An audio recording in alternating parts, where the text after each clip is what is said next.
Olá pessoal, tudo bem? Eu sou o Jorge, eu tô aqui com o meu amigo Flávio. O Flávio ele é professor de história e escritor também. Ele escreveu um livro sobre o socialismo e a gente está aqui hoje para comentar, assim, conversar um pouco sobre um assunto que tem aparecido muito na mídia hoje em dia, uma palavra que tem sido usada bastante, que é a questão do fascismo. Então eu tô aqui com o Flávio, como ele é professor de história, ele vai saber dar pra gente uma noção real, né, do que é fascismo, do que realmente é isso, porque a gente tem escutado muito essa palavra hoje, mas a gente não tem de repente uma noção, às vezes a pessoa não sabe de fato o que aquilo quer dizer, né? Então Flávio, conheço meu amigo aí já de longa data, eu acho que eu conheço o Flávio pelo menos há uns 15 anos, no mínimo, aí, chutando por baixo, De né? 15 a 20 anos. De Por aí. 15 a 20 anos, né, Flávio? A gente já tem um longo histórico aí de troca de ideias, né, De evolução. de evolução, de convivência e tal. Então, é uma pessoa aí que eu garanto para vocês que tem um bom conhecimento para passar pra gente, boas ideias, é um patriota, uma pessoa que ama o seu país, um cidadão trabalhador, assim como eu, assim como vocês que estão assistindo a gente. Então, a gente fica muito feliz de que vocês estejam assistindo e da gente poder compartilhar esse conhecimento que a gente adquiriu com vocês também. Então, Flávio, pra gente começar assim, a gente escuta hoje muito falar assim, fulano é fascista, isso aqui é um fascismo, mas assim, tu como professor de história e pra pessoa que está assistindo a gente agora nesse momento, que não tem um bom embasamento, não tem de repente um estudo tão grande quanto o teu, assim de uma forma simples, o que é o fascismo? Bom, o fascismo ele é uma ideologia que derivou do socialismo. Então não é de se estranhar o porquê dessas duas nomenclaturas serem tão parecidas. O movimento fascista ele foi fundado pelo Benito Mussolini, na Itália. Só que o que pouca gente sabe é que o Benito Mussolini, na verdade, ele teve as suas origens políticas no Partido Socialista Italiano. Então, ele fez muitas manifestações socialistas, né? Ele teve alguns problemas no seu país e em determinado momento da sua vida ele foi preso. E quando ele retornou da prisão, em que ele retomou sua carreira política, digamos assim, Sim. ele se imaginou maior que o próprio movimento ao qual ele pertencia, que era o Partido Socialista Italiano. Então ele decidiu fundar o seu próprio partido e fundar o seu próprio socialismo, né? O movimento conhecido como fascismo. Então, assim, o Hitler também baseou muito da sua ideologia no fascismo do Mussolini, e ele admirava muito Mussolini, pelo menos até o transcorrer da Segunda Guerra Mundial. Sim. Né? Que daí ele viu que o Mussolini não era tudo aquilo que ele imaginou, teve que resgatar o Mussolini de várias encrencas, né, que o Mussolini se meteu, e isso atrasou muito os planos do Hitler. Mas até então, nos primórdios ali do começo do movimento nazista, o Hitler ele era um grande entusiasta do Mussolini. E no que se baseia o fascismo em si? Bom, o fascismo em si, ele é o socialismo com uma outra roupagem. Por quê? Muitas pessoas dizem assim, mas no movimento fascista ou no nazismo do Hitler, a propriedade privada era permitida, diferentemente do que preconiza o socialismo, né? O socialismo marxista. Sim. Bom, na verdade isso é um engodo. Porque o que acontece? No fascismo e no nazismo, a propriedade privada ela é permitida nominalmente. Nominalmente. Ou seja, se você é um grande empresário e se você for um apoiador do movimento fascista, ou movimento nazista, ok. Você vai permanecer com as suas empresas, com seu patrimônio, porque é do interesse do Estado, é do interesse do governo nazista ou fascista, que aliados possam então conduzir, né, essas coisas tão importantes que são os meios de produção. Porém, se você não for um entusiasta do movimento ou do partido, né, ligeirinho você acaba entrando na ilegalidade e ligeirinho você acaba perdendo as suas fábricas, a sua propriedade, a sua empresa, né? Acaba se tornando um pária dentro do país e você vai acabar, então, perdendo a sua propriedade privada, que vai ser, então, redirecionada para um apoiador do regime. Então, no fascismo e no nazismo, o que acontece? A empresa privada entre muitas aspas, ela tem um dono, né, oficialmente, legalmente. Porém... Tem um laranja ali. Exatamente, um testa de ferro do regime. Porém, quem decide o que será fabricado, quem decide por quanto será fabricado, quem decide a quantidade do que será fabricado, quem decide qual salário os trabalhadores vão receber, quem decide quais dividendos o dono da empresa irá receber, é o regime.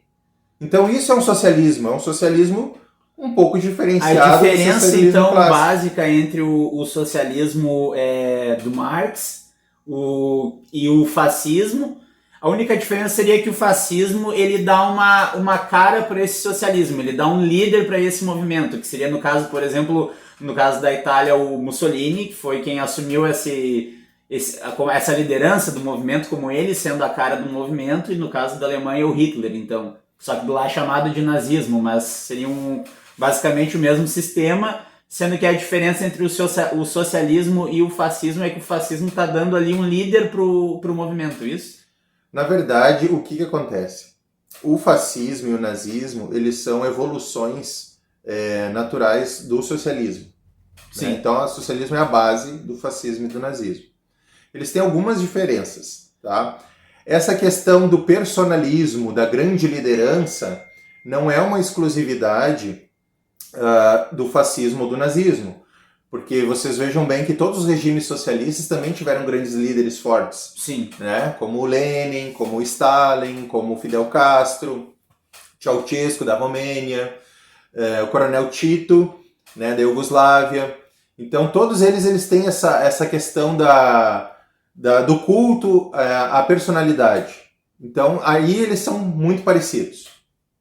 E aí isso influencia as artes, né? Influencia toda a cultura em prol, então, de uma homenagem constante do grande líder. Nisso eles são muito parecidos. Uma característica que os diferencia talvez seja essa questão do nacionalismo. Né? Então o fascismo ele tem esse foco maior na nação.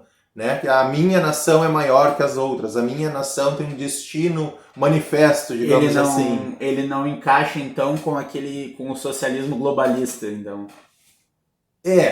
Num primeiro momento. O Marx e o Engels, eles sempre disseram que o socialismo era internacionalista. Inclusive o grande slogan do Marx, que é proletários de todos os países, univos, né? Ele sempre previu que o socialismo ele seria, né, alastrado pelo mundo todo, ele não se focaria num único país. Né, que a tendência natural seria essa. Sim. O Lenin acreditava muito nisso, o Trotsky também, mas o Stalin, na verdade, ele não acreditava muito nisso, apesar de ser representar o socialismo clássico. Né? Tanto que quando o Lenin morreu e se deu quebra-pau entre o Trotsky e o Stalin, o Trotsky era internacionalista. Sim. Ele queria expandir o socialismo para mais países o mais rápido possível. E o Stalin, na época, defendia o socialismo num só país.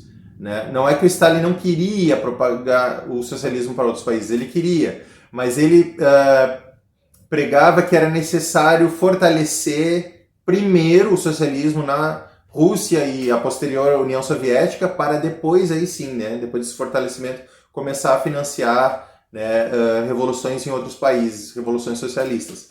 Mas, basicamente...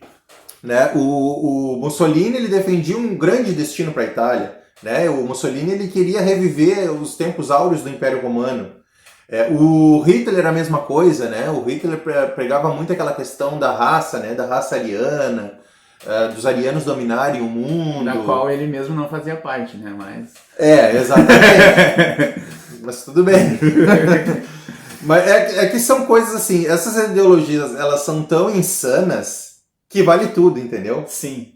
Vale tudo, menos a verdade, menos a racionalidade. Quando a gente fala em socialismo, fascismo e nazismo, aí entra a paixão, né? Se tira a racionalidade, né? Se tira a lógica e se tira o bom senso, e aí entra as paixões. Então, tu fomenta as aspirações de um povo, né? Então, os alemães, eles sempre foram, por exemplo, muito organizados, né? Um povo muito trabalhador. É uma característica deles, assim. Uma característica natural do povo alemão.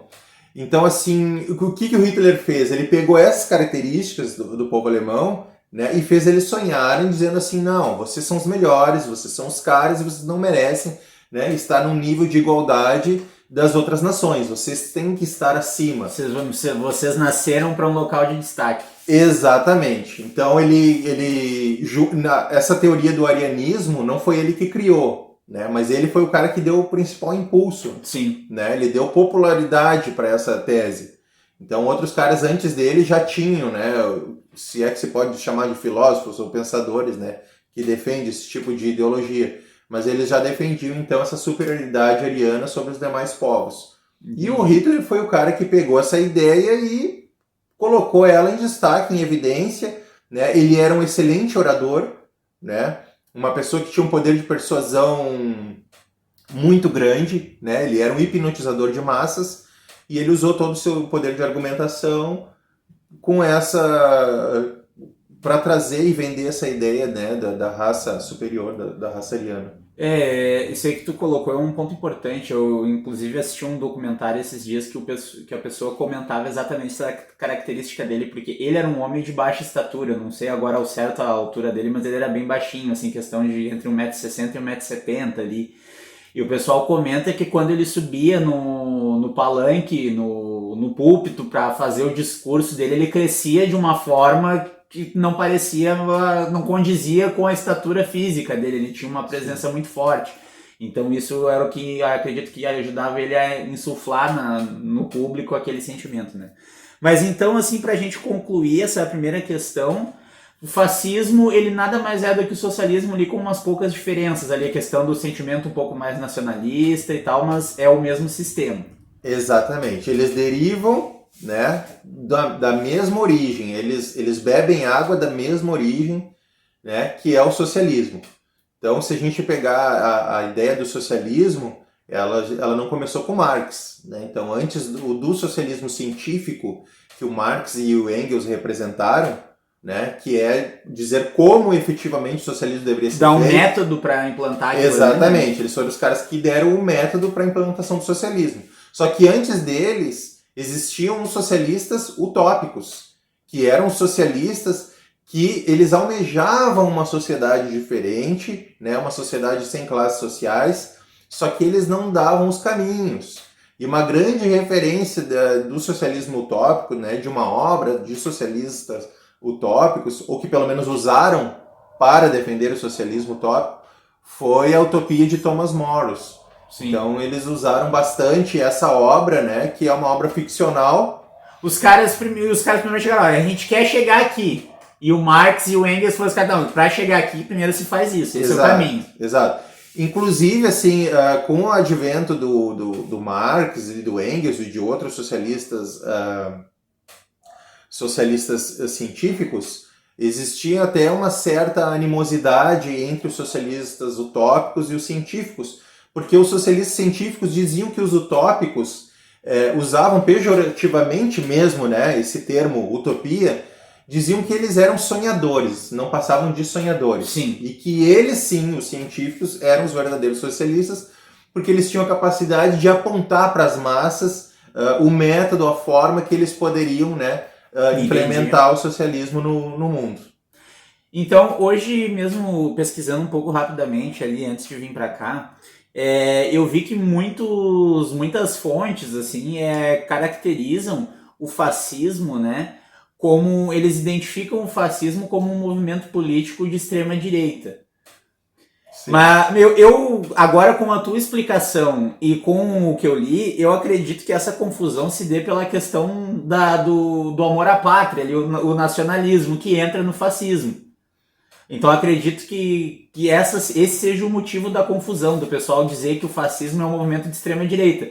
Porque pelo que a gente conversou aqui agora, tu tá me dizendo que o fascismo ele se alinha muito mais ali à questão do socialismo, do pensamento de esquerda, do que com o conservadorismo, capitalismo, pensamento de direita. Sim. É importante a gente trabalhar os conceitos elementares de tudo isso que a gente está falando. Então, por exemplo, assim, quando se fala em partido nazista, a grande maioria das pessoas não sabem que o nome oficial do partido do Hitler era Partido Nacional Socialista dos Trabalhadores Alemães. Então, assim, poxa, o cara coloca socialismo no nome do partido que ele criou. Logo, é um partido socialista. É uma meta que ele almeja, né? Uma coisa bem óbvia. Algo que ele acredita, um ideal que ele persegue. Exatamente. Então, assim, o Hitler ele era crítico do Marx porque ele se achava melhor que o Marx. Cabiam os mesmos egos na mesma sala. Exatamente. Né? Então o Marx também tem outra questão também, que o Marx tem raízes judias, então o Hitler jamais poderia abraçar a ideologia abertamente do Marx, né, em função disso. Ele precisava repaginar com a cara dele. Exatamente. Então ele dizia assim que o Marx era um cara, digamos assim, limitado. Que ele, o Hitler, era o cara que realmente sabia o que era o socialismo e que realmente ele saberia como implementar o socialismo, né? E por que a esquerda, né, sempre acusa, né, os conservadores, as pessoas que defendem, né, ideologias que preconizam a vida, a liberdade, a propriedade, a crença em Deus, né, como fascista. Clássicos, valores clássicos tradicionais. Por que eles, da onde que eles tiraram isso, né? Extrema direita também é outro termo que a gente pode falar. Porque a gente nunca escuta extrema esquerda, né? Exatamente. A esquerda nunca é extremista, é sempre a direita. Não, é sempre a direita. Então, assim, essa questão da extrema direita é uma coisa que a gente pode falar mais adiante, que é uma coisa que nunca existiu. E eu vou explicar por quê. Tá? Por que eles chamam, então, digamos assim, as pessoas de direita, né, de fascistas? Por causa da Segunda Guerra Mundial, né? Por quê? Porque em determinado momento, então, o que acontecia? O Hitler e o Stalin se tornaram inimigos. Só que houve uma cisão entre eles, né? Mas aí ninguém conta, né? Ninguém conta, os historiadores não contam, a mídia não conta, que quem criou a Segunda Guerra Mundial foi o Hitler e o Stalin juntos, porque ambos assinaram o pacto Ribbentrop-Molotov. O que preconizava esse pacto? Que os dois invadiriam a Polônia e os dois não se agrediriam mutuamente, os dois regimes, né? Tanto o regime soviético de Stalin quanto o regime nazista de Hitler. Eles seriam aliados. Eles seriam aliados. Então a Segunda Guerra Mundial ela efetivamente começou quando houve a invasão da Polônia, né? Então, assim, o Stalin adorou ficar com a metade da Polônia, né? O extremo leste da Polônia ficou com o Stalin e a metade oeste ficou com o Hitler. Então, assim, o Hitler, acompanhado do Stalin, é que criaram a Segunda Guerra Mundial efetivamente. Sim. O Hitler já vinha invadindo outros países, já vinha invadindo... De menor relevância ali no cenário político. Invadiu a Tchecoslováquia. Foi crescendo, mas a Polônia era muito importante, porque a Polônia é um país que ela é grande produtora de alimentos, é um país que estrategicamente ali ela faz o entreposto entre a Ásia e a Europa. Então, assim, a Polônia fazia parte, né, quando o Hitler escreveu o livro dele, o Mein Kampf, ele dizia assim que os alemães precisavam de um espaço vital, né? Então, assim, eles precisavam expandir as suas Eles fronteiras são e a Polônia fazia parte do espaço vital. A Polônia ela sempre representou naquela região ali, é um país que ele tem condições muito boas, tanto para produção de alimentos, como tu falou. Os próprios poloneses, eles são um povo muito próspero na questão das artes, intelectualidade, ciência. Eles são um povo bastante produtivo, assim. Exato, muito trabalhador. Mas o Hitler, ele não queria os poloneses. Ele queria a Polônia. Ele queria a Polônia. Porque o Hitler, ele achava que os eslavos, né, do qual os poloneses fazem parte, os russos também, né, eles deveriam ser extintos. Sim. Né, no Holocausto revolucionário nazista. Então ele queria mesmo era o território. Então, assim, no começo, o pacto Ribbentrop-Molotov foi muito bom para ambos, porque os dois genocidas, os dois sem caráter, né, os dois expansionistas, e aí o que acontecia? O Hitler ele precisava focar, né, focar aonde ele ia canalizar a energia de guerra dele. Então, num primeiro momento, ele achou melhor o quê? Focar na Europa, né, focar na França, focar na Inglaterra, Bélgica.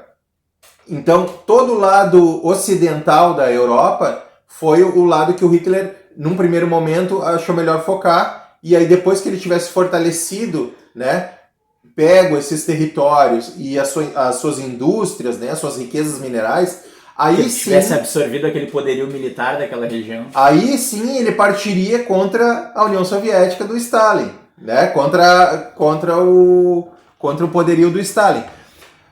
E aí o que acontecia? Porque isso também estava no livro dele, Mein Kampf. Ele já tinha dito que se tem uma coisa que a gente tem que dizer do Hitler, é uma qualidade assim, que tudo aquilo que ele planejou, ele executou. Né? Se ele não executou tudo é porque ele não conseguiu. Mas ele seguia a risca o plano dele. Exatamente. Ele era um cara coerente com os ideais malucos, né, absurdos dele. Então, assim, todo mundo sabia que ele ia atacar a Rússia, era uma questão de tempo, né? E o Stalin foi muito bom esse tempo do que o pacto Ribbentrop-Molotov deu para ele, né? Um pacto de não agressão mútua entre a Alemanha e o seu país, porque o Stalin ele tinha dizimado, né, as suas forças armadas, né? Toda a elite das forças armadas russas o Stalin perseguiu. Então, o alto escalão das suas forças armadas, o Stalin, né, foi matando um por um. E aí, eles estavam numa bagunça danada, né?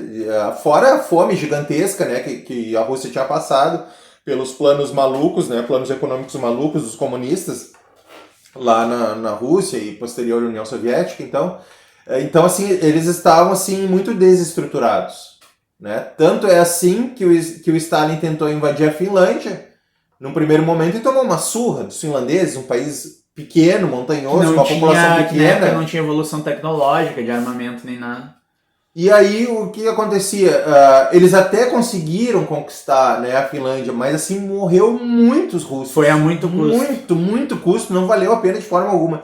Se no começo desse conflito ele imaginasse... Aliás, ele só seguiu em frente com a invasão da Finlândia, porque ia pegar muito mal para ele perder aquela guerra. Sim, já que entrou, agora nós vamos até o final. Mata quantos precisarem.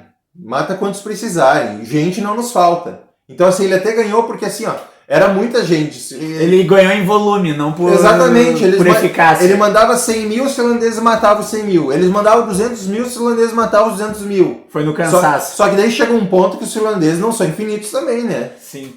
Olha, a União Soviética é um país gigantesco, né? Proporções continentais. Né? Até hoje a Rússia é o maior país do mundo, indiscutivelmente. Em território, né? Em território e também em pessoas, né? Uma quantidade muito grande de pessoas comparado com a Finlândia, né? E aí, então assim, o Stalin na época estava muito desestruturado.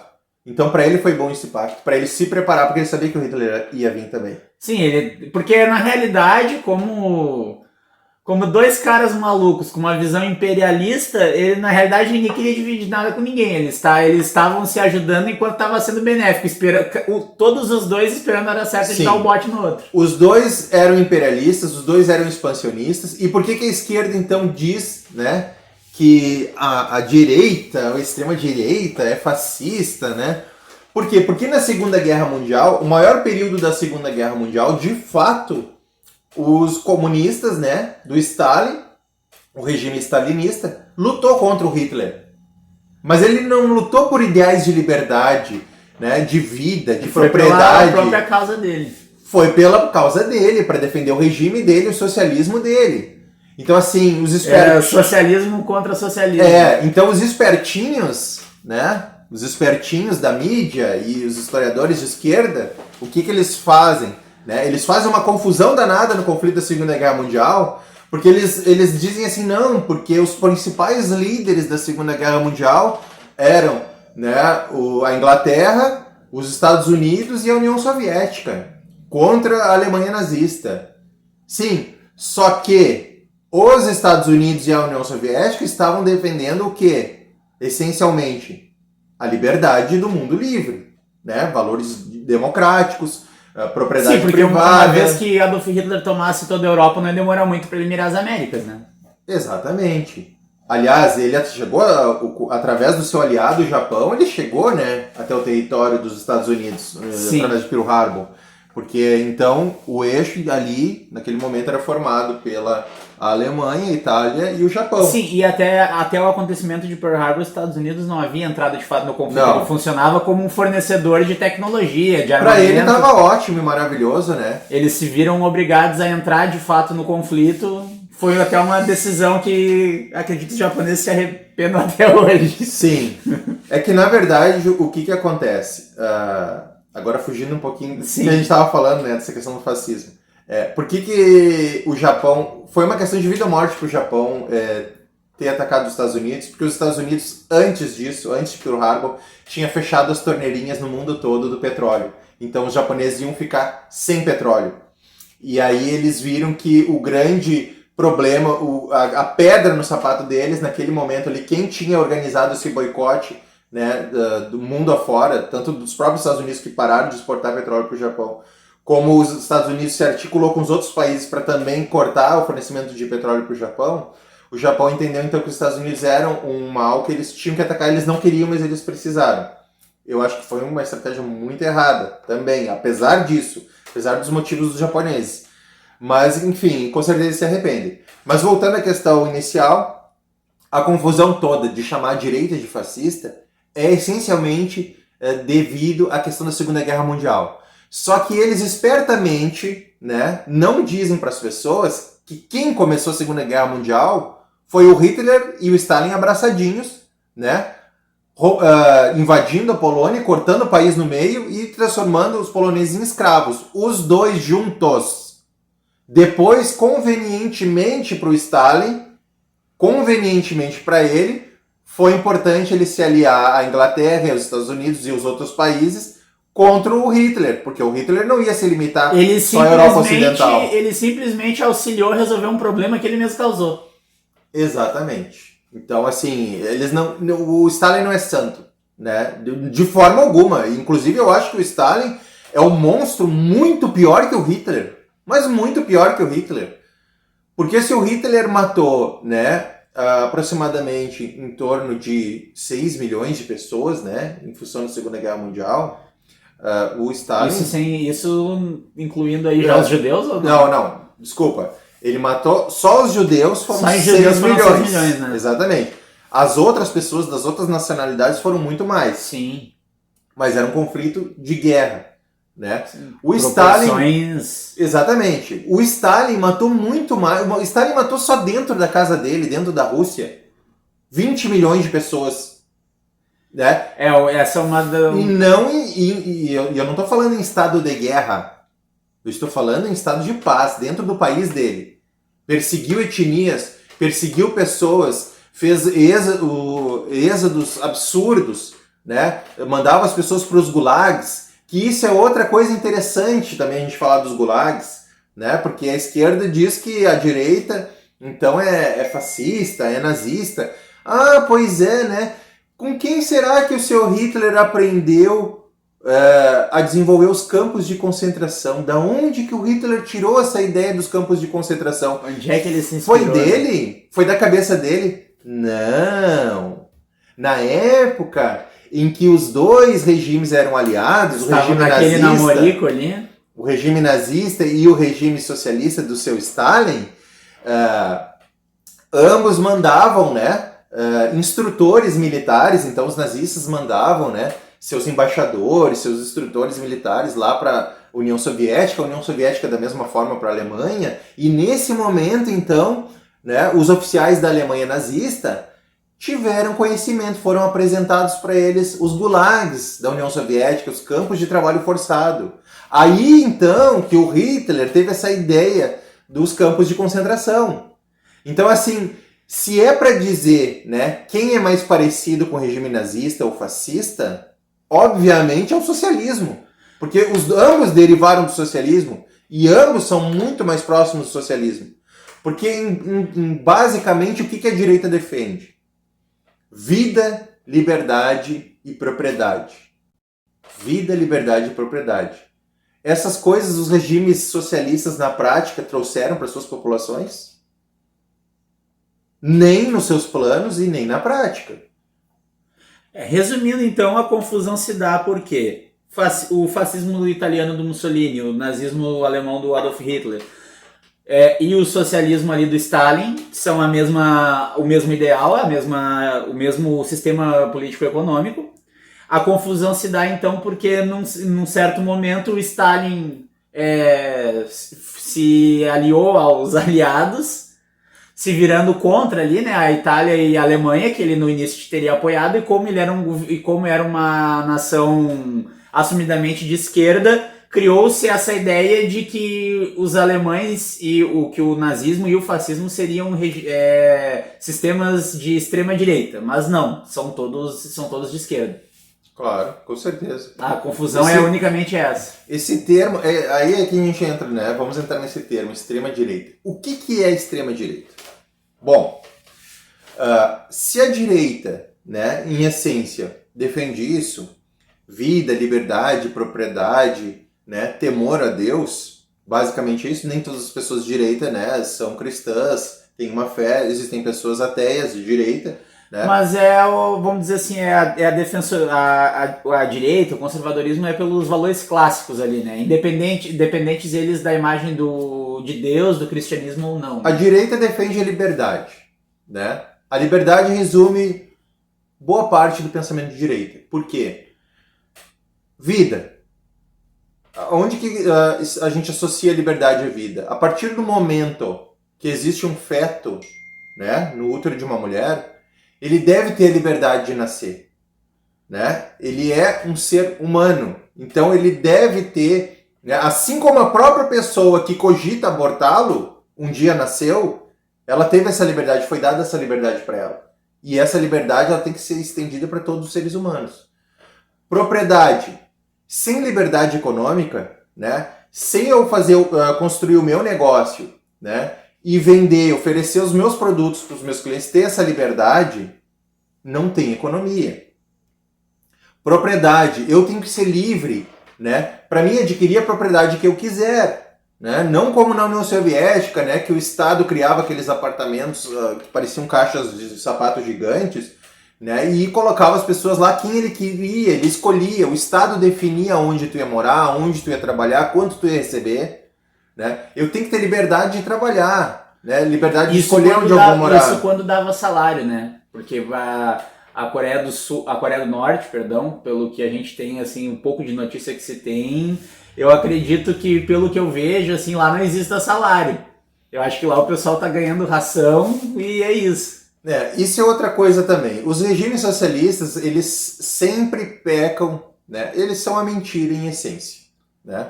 Por quê? Porque eles dizem o seguinte, não, porque o nosso planejamento, né, o nosso ideal é acabar com as classes sociais.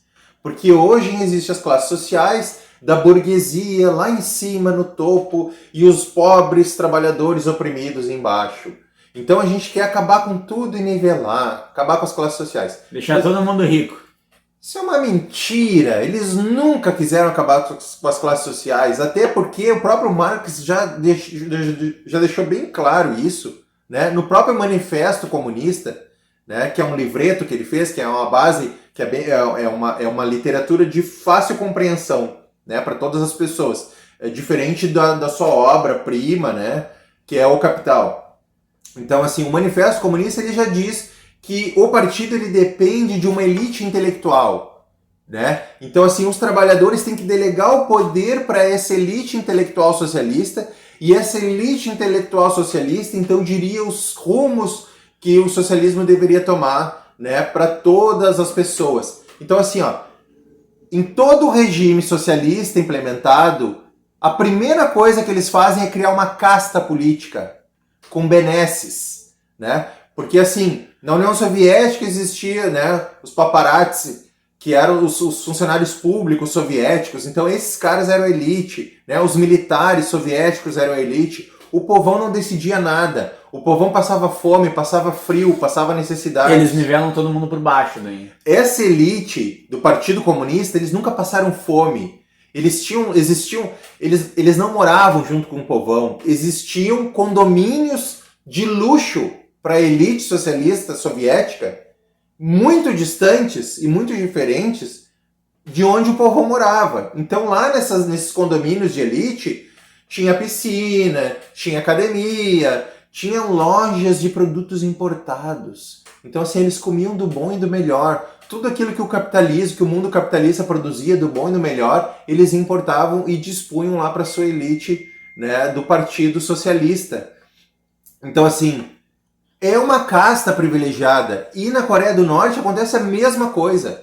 A Coreia do Norte ela é dividida por castas. Então, assim, existe a casta dos leais ao regime, que passam do bom e do melhor. Esses caras nunca não sabem o que é passar fome. Tem acesso a tudo.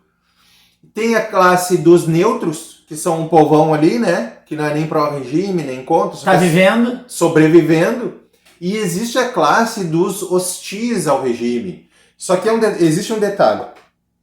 Essa casta dos hostis ao regime são as pessoas que estão nos gulags norte-coreanos, nos campos de concentração. E tem gente lá que nem sabe por que está lá. Porque um dia o tataravô se posicionou contra o regime e o tataravô foi preso e aí a família e toda... Bastou. Toda descendência é considerada hostil ao regime e o pessoal vai ficar lá para sempre se não conseguir fugir. Então, assim, é uma balela essa história de que o socialismo prega o fim das classes sociais. Bobagem. Eles querem o quê? Derrubar a burguesia para eles próprios ficarem num lugar de destaque, né, de ascensão, de elite.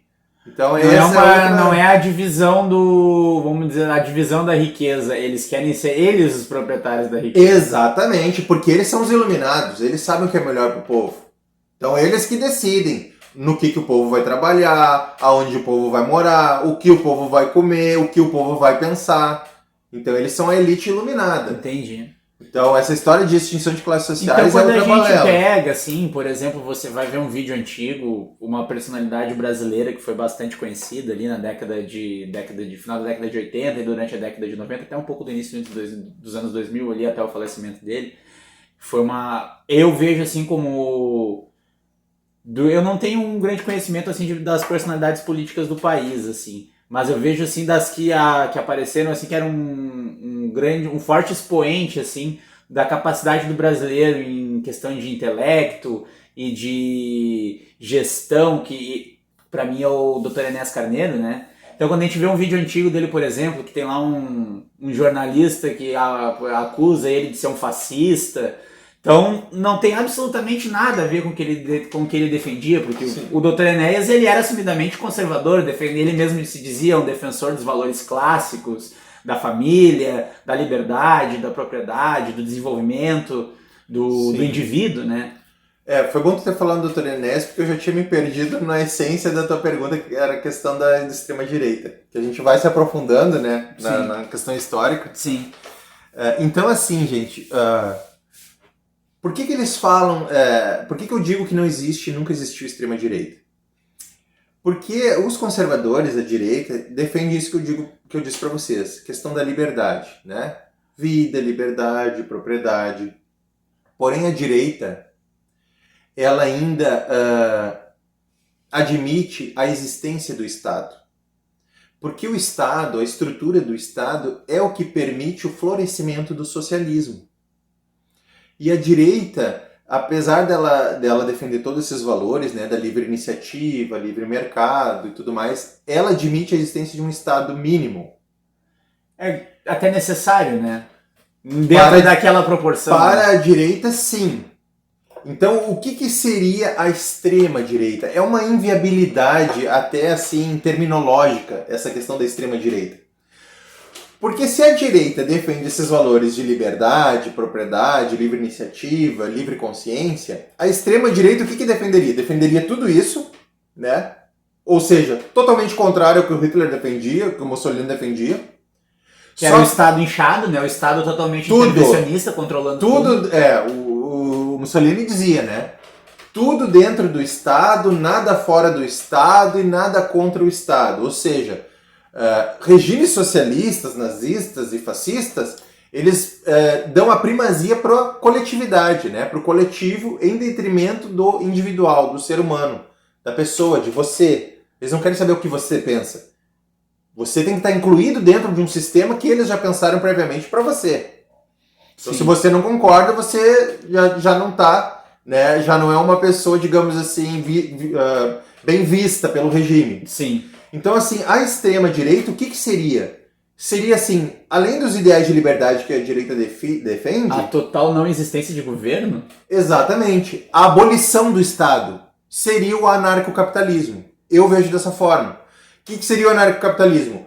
A defesa da propriedade, né? A defesa da liberdade econômica, a defesa, né, da liberdade de consciência. Então, assim, as pessoas seriam totalmente livres e sem o Estado para tutelá-las, né? Porque o que acontece? Os filósofos que, né, digamos assim, pensaram o Estado, né, existia que, eu não quero falar bobagem agora, mas se não me engano foi John Locke que dizia que o homem é lobo do homem. Então, assim, o que acontece? Então, precisaria existir uma estrutura, né, que freasse os impulsos do homem. Sim, tu precisa de uma regulação mínima ali, né? Exatamente. Só que o probleminha disso aí é o seguinte: quem vai coordenar essa estrutura?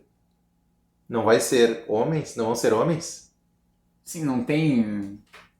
Então, a extrema-direita seria o quê? Os ideais de liberdade, né? E a total ausência de Estado. Acabar com o Estado. Cada um faz então, o que quer e acabou. A sociedade seria gerida por leis privadas, né? Aí vem toda aquela filosofia do anarcocapitalismo, do PNA, que é o princípio de não agressão. Então, mas também é uma coisa assim que não faz, vamos dizer assim, na prática também não faz muito sentido. Né? O que acontece assim? Digamos assim, que o comunismo seja a utopia dos socialistas, né? Sociedade Sim. comunista. E a utopia da direita seja então o anarcocapitalismo, entendeu? Porque eles vislumbram esse mundo sem Estado, né? Sem essa estrutura burocrática que acaba então se elevando na sociedade, né? E usando muitas vezes o poder de coerção contra a sociedade. Eu concordo. Então os anarcocapitalistas dizem assim, imposto é roubo. Eu concordo com isso. É roubo. Por que imposto é roubo? Porque o imposto ele é colocado, já está dizendo, né? A própria terminologia não tem uma escolha. Imposto. Então assim, o Estado te impõe, né? Aquele tributo. Exatamente. Né? E se tu não pagar, o Estado vai usar de maneiras, de formas, de métodos coercitivos para fazer com que tu pague. Né? De uma forma ou outra. Exatamente. Então vocês vejam, por exemplo, assim, o absurdo que é, né? Você compra um carro, você paga imposto altíssimo por aquele carro, né? E a partir daquele momento que você comprou o carro, você está fadado. O carro, na verdade, ele não é um meio de transporte, ele é uma máquina tributária. Por quê? Porque a partir do momento que tu comprou um carro, tu vai pagar imposto da gasolina, tu vai pagar o IPVA. O IPVA é a coisa mais absurda que existe aqui no nosso país. Porque o IPVA ele seria, né, um imposto para a benfeitoria das rodovias, das estradas, né? dar manutenção a toda a nossa malha viária. E, na verdade, o IPVA não é usado para nada disso. O dinheiro do IPVA vai lá para o cofre único do Estado, para a Caixa Única do Estado. E o Estado, aqui no Rio Grande do Sul especificamente, usa o IPVA para pagar funcionalismo público. O então, Estado trabalha para o Estado, né? E se tu te negar a pagar o tal do IPVA, né? O que vai acontecer? Tu vai acabar sem o teu patrimônio que tu pagou legalmente, né? Eticamente. Tu foi lá com dinheiro, com fruto do teu trabalho, tu pagou por aquele bem e o Estado te tira. Por quê? Porque tu não pode rodar mais. Né? Sim. E tu vai pagar imposto na gasolina. Quando tu precisar trocar pneu, tu vai pagar imposto no pneu. O carro é uma máquina de gerar, principalmente aqui no Brasil, é uma máquina de gerar tributos. Né? Imposto. Então, assim, o imposto é roubo. Mas né, Flávio, ainda acredito que o Estado, ele é como as nossas unhas, né? Elas têm a sua utilidade, até a sua finalidade, senão nós não nasceríamos com elas. Mas a gente deixa ela crescer como o Zé do Caixão faz? Não, né? A gente tem um cortador de unha, mantém ela sempre parada. Você vem até aqui. Exatamente.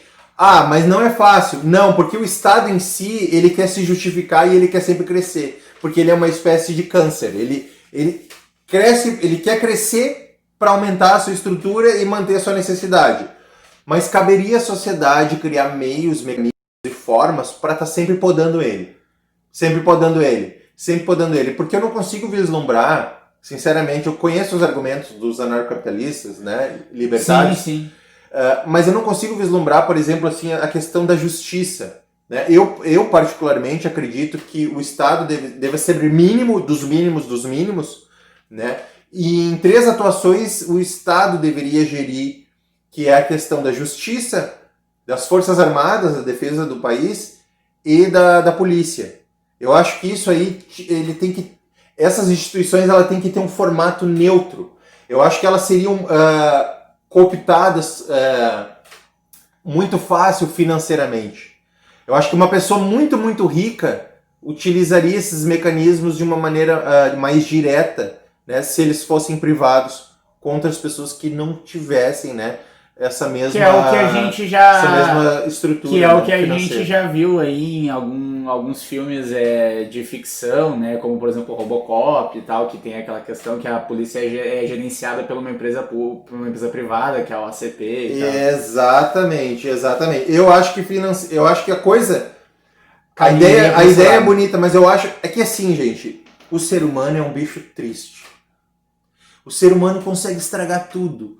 Deus nos deu esse planeta maravilhoso. A gente olha assim, astronomicamente, só tem porcaria na nossa volta. Porque ou o planeta é cheio de fogo, ou o planeta não tem oxigênio, ou o planeta é muito gelado. É só porcaria, o só lixo. É o único que está com todas as condições para proporcionar o desenvolvimento da vida. E Deus deu para nós. Se existirem outros seres de outros planetas, eu acredito que o sonho de consumo deles é ter um planeta como o nosso, lindo e maravilhoso, perfeito, equilibrado. Pois o ser humano consegue estragar, né? Deus criou o homem, criou meios para o homem ser feliz, né? Se completar. E as pessoas conseguem estragar, as pessoas estragam relações, as pessoas estragam o planeta, elas estragam onde elas vivem, elas estragam tudo. Então, assim, o que elas fariam com um sistema feito por elas mesmas? Elas vão estragar.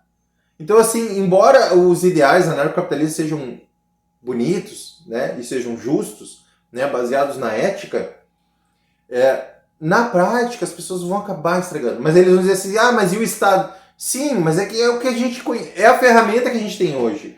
Né? Sim. Então, não é perfeito, mas é o que temos. É muito mais fácil tu tentar dar uma manutenção, né, num mecanismo que tu já conhece, né, e tentar ajeitar ele, do que tu partir para uma aventura, tu jogar ele fora e partir para uma aventura. O que vai nos esperar a partir daí, né? Talvez a gente está sempre em constante evolução, né? Talvez um dia a gente possa gravar um vídeo e eu passar a defender o anarcocapitalismo 100%, Sim. Porque até lá eu já entendi, né, gente? Outro conceito. Exatamente, né? Alguma forma concreta que se possa chegar lá. Mas é muito perigoso, porque sempre quando o ser humano tem essas ideias mirabolantes, quando ele vai colocar na prática, é Não. só desastre.